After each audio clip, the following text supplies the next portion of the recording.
16 साल में छोड़ी लागो ही गजबे के 16 साल में। गजब लागो सूरतिया तोर खुला बाल में, गजब लागो सूरतिया तोर खुला बाल में छोड़ी लागो ही गजबे के 16 साल में, छोड़ी लागो ही गजबे के 16 साल में।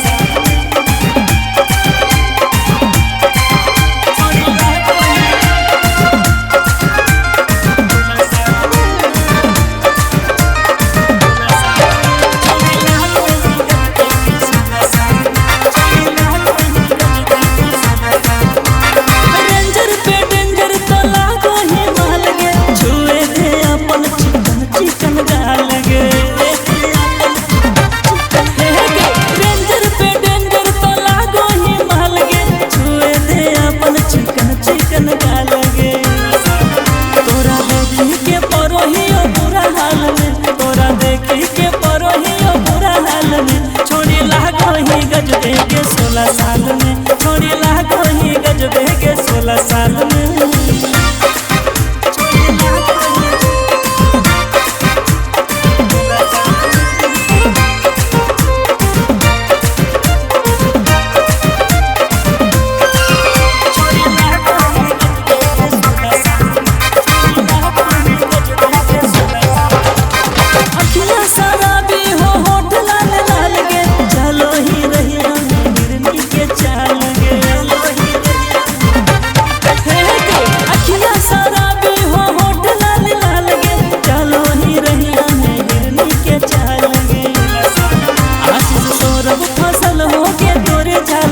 आशीष सौरभ फसल होगी तोरे जाल में छोड़ी लागो ही गजबे के 16 साल में, छोड़ी लागो ही गजबे के 16 साल में।